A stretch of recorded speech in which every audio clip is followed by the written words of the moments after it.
si Maria, isang grade 12 student ng GD National High School.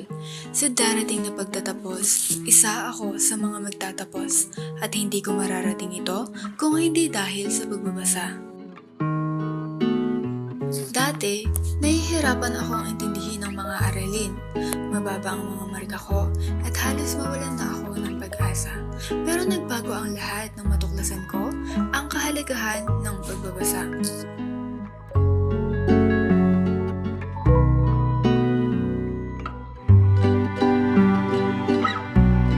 Sa bawat silid-aralan, may reading corner. Dito ako unang nahilig sa pagbabasa, mula sa mga kwento ng kabataan hanggang sa mga aklat na nagbibigay kaalaman. Unti-unti akong natuto.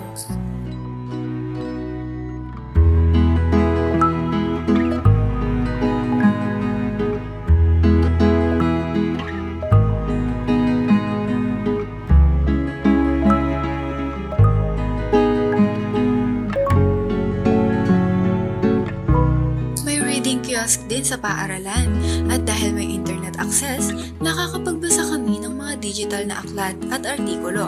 Hindi hadlang ang kakulangan sa pisikal na libro. Dahil sa pagbabasa, tumaas ang aking mga marka, mas naging malawak ang aking pag-unawa, mas naging matalino akong magdesisyon at mas naging handa ako sa buhay. Ngayon, malapit na akong magtapos. Isa itong tagumpay, hindi lang para sa akin, kundi para sa buong GD National High School na nagsilbing tahanan ng aking pagkatuto.